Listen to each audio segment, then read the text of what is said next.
Hello, for this video we're going to go briefly over the mesenteries of the peritoneal cavity.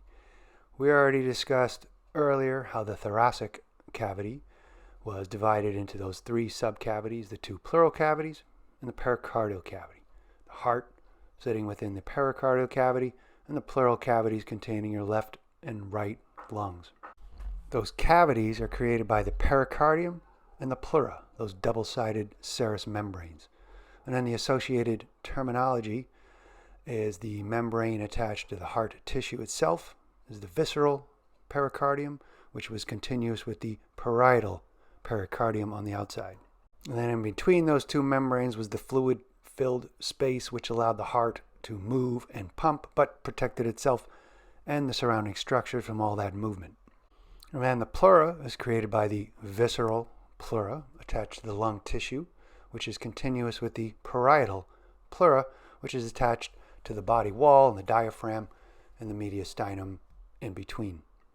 So the pleura and the pericardium are relatively easy to understand because they were enclosing just those organs, the heart or the lungs, and created basically a sac in which they sat within the larger space of the thoracic cavity.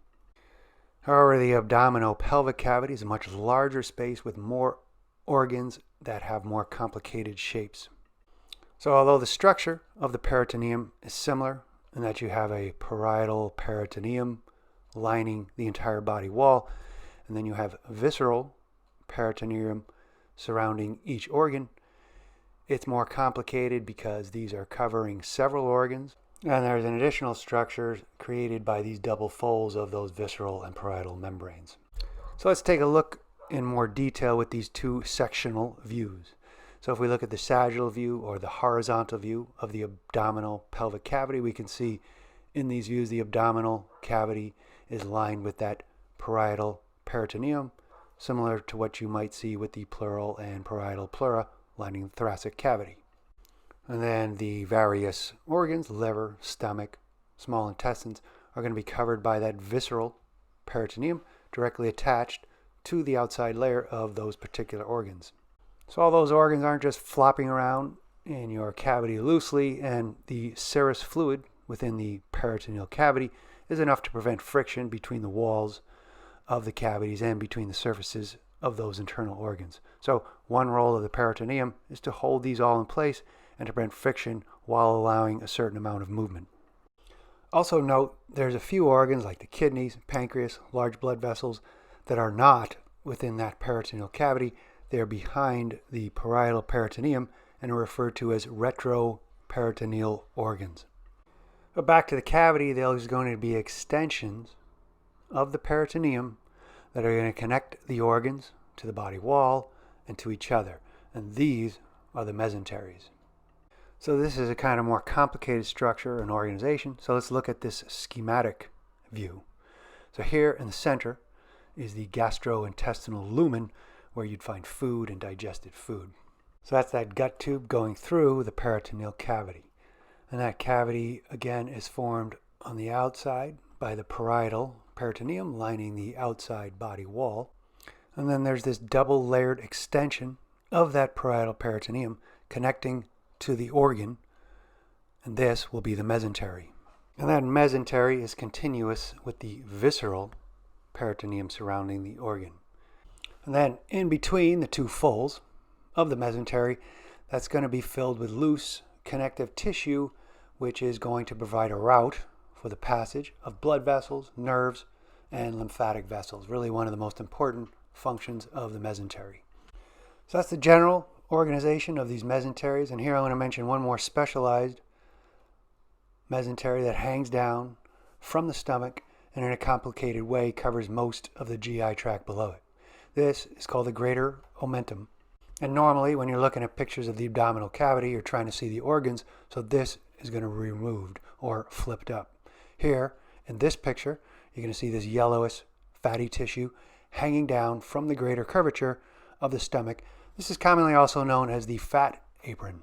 So here in this model, you're seeing half of it on the left side here, and you can see how it's suspended from the greater curvature.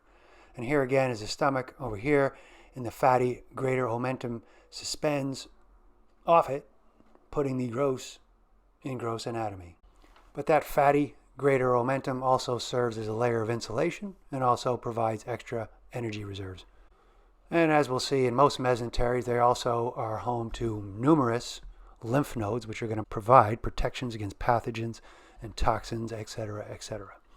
So those other mesenteries are going to suspend the intestines off the body wall or connect different regions of the intestines to hold them in place, as well as, again, provide route for blood vessels, nerves, lymphatic vessels. The mesenteries you'll see in between the sections of the small intestines are what is referred to as mesentery proper. And once again, functionally, these are holding the organs in place while allowing some bit of movement with the serous fluid in the peritoneal cavity, helping the organs prevent friction damage. But I'd like to stress here the role that they play in providing a route for blood vessels and nerves to reach their target organs. You can see here the small intestines with the mesentery removed, those branches coming off the superior mesenteric artery off to supply it. And there would, of course, be the veins that drain the intestines, feeding back into the hepatic portal vein. So those are the mesenteries, those extensions of the peritoneum that provide these functions. So to end here, the last thing I'm going to mention here is this abundant adipose tissue within that mesentery. Way back when we talked about the skin, we looked under the skin at that subcutaneous layer, otherwise known as the hypodermis, otherwise known as superficial fascia, which was composed largely of adipose tissue. That lined your entire body, and the particular distribution on any individual varies according to genetics and your sex. So looking at this fine fella here, you'll see that his subcutaneous fat is not especially prominent around his body. And so that prominent beer belly has to do with the visceral fat within the peritoneum. So it's not so much that he has a big stomach, but rather storage of abundant visceral fat within the greater omentum and the mesenteries. I'll also mention that the swollen abdomens can also result from excess serous fluid that has accumulated for one reason or another. So that's all you got to know about the mesenteries, and we'll see you next time.